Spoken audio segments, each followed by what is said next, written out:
shaking. You need something in you, okay? Just a bite. I can't. You can. One bite, please. For me. I'm sorry. Don't be sorry. Just try. Here, yeah, that's it. Okay. Sir, please sit down. You need to hear this. Evan's pulse hammered as the lawyers pressed play. A frail voice crackled through the speakers, soft, breathless, but deliberate. Evan, thank you for seeing me when no one else did. He froze. It was her. The elderly woman he'd given his breakfast to. But why would her lawyers summon him? Why did their expressions carry both sympathy and urgency? He had no idea that a single act of kindness would pull him into a hidden chapter of her past, one that would expose injustice, legacy, and a truth that would change his life forever. This is the story behind the breakfast that shook a single father's world. Welcome, story lovers. Where are you watching from? Hit the like button and drop your city name in the comments so we can see how far our story travels. Welcome, story lovers. Where are you watching from? Hit the like button, write exactly 1,500 words.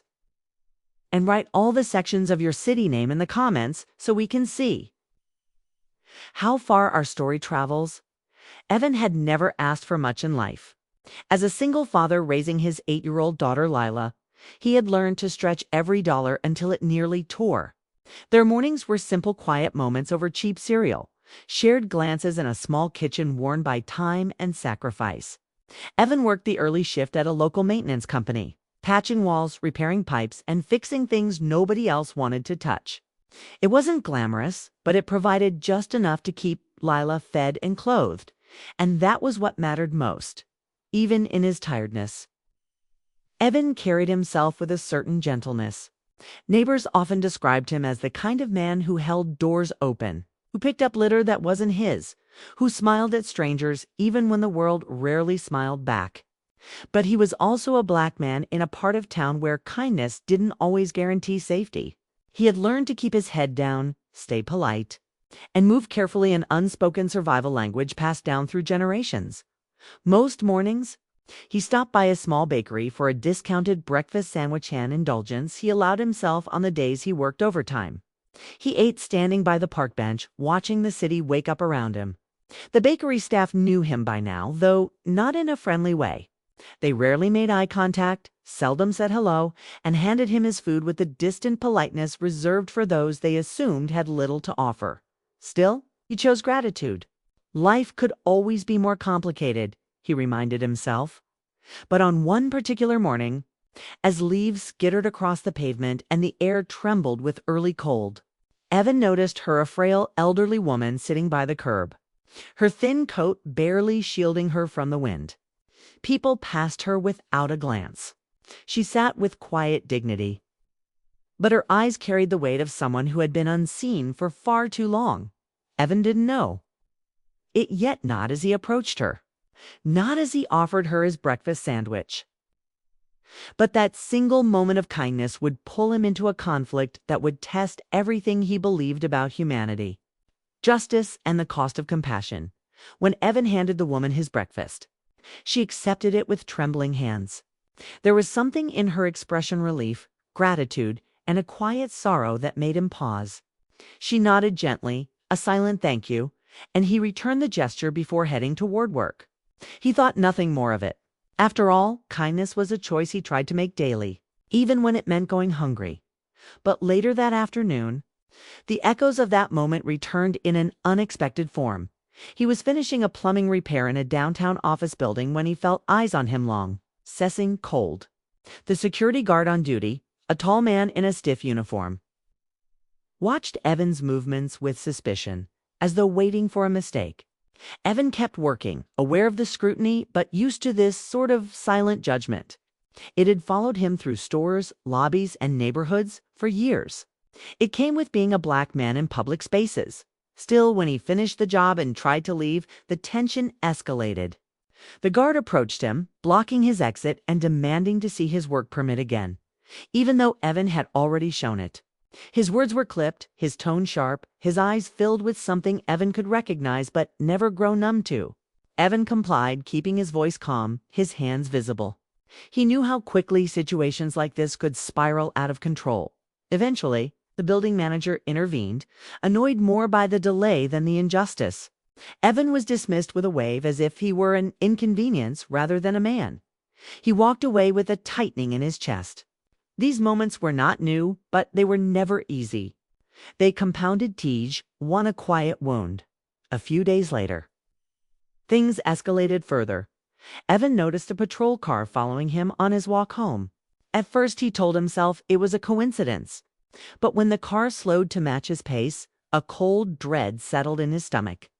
The officer inside watched him with a piercing, assessing stare.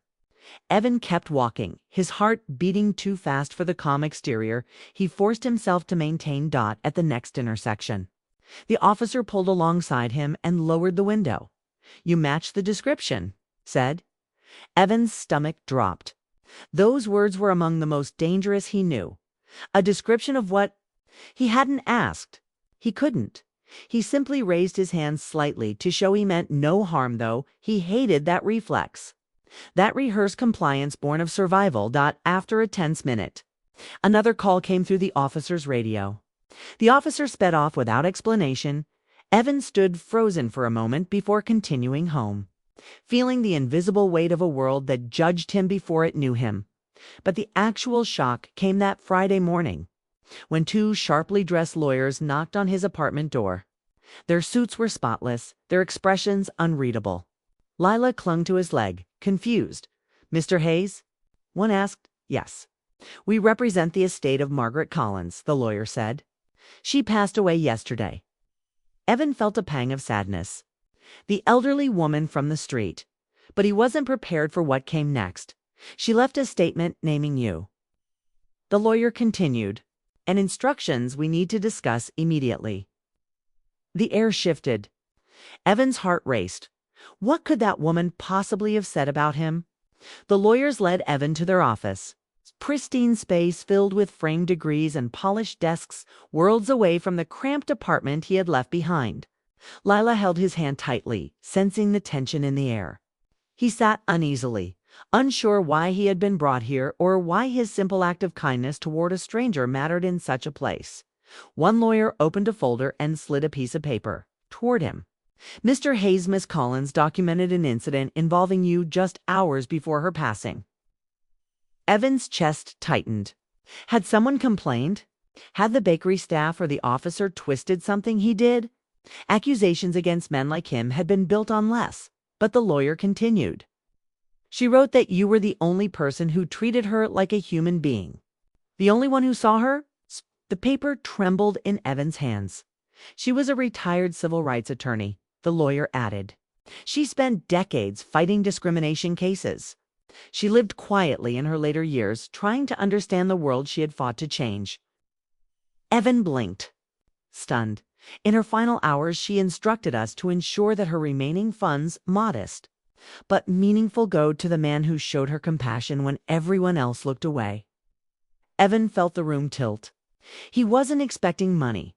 He wasn't expecting anything. But then came the part that nearly broke him. "She also left a recorded message." The lawyer said softly, "And she wanted you to hear it." The speaker clicked. A frail voice filled the room. "Evan, thank you for seeing me." The words wrapped around him like a truth he hadn't known he needed. "Dear audience, where are you watching from? Drop your city name in the comments." The message played for only a minute, but each word sank deep into Evan's heart. Margaret spoke about justice, about dignity, about the quiet power of compassion in a world that often turned a cold eye to suffering. She spoke of her own regrets, cases she couldn't win, people she couldn't savand, how meeting Evan reminded her that goodness still existed, even in the weary corners of society. When the recording ended, Evan wiped at the tears he hadn't realized were falling. He wasn't embarrassed. The lawyers pretended not to notice, giving him space to breathe. The funds she left him were enough to change the course of his and Lila's lives. Nothing extravagant, but enough to clear debts, fix their home, and buy time for dreams he had long buried under responsibility. But the money wasn't what stayed with him. What lingered was the weight of being seen for so long. The world had treated him like a threat, a suspect, a shadow moving through spaces he was expected to justify entering. And yet, one woman someone society had written off in her own way had recognized his humanity when others denied it. In the weeks that followed, Evan felt a shift within himself. He stood a little straighter. He walked with a quiet conviction. He raised Lila with new stories of courage, kindness, and the echoing impact of even the smallest gesture. He also began volunteering at shelters, serving meals the way he once had offered his breakfast, knowing that every act of compassion could ripple farther than he'd ever see. And he wondered if one moment of kindness could change a life. What kind of world could we build if everyone chose the same? Thanks for watching. Subscribe for more powerful stories and new videos.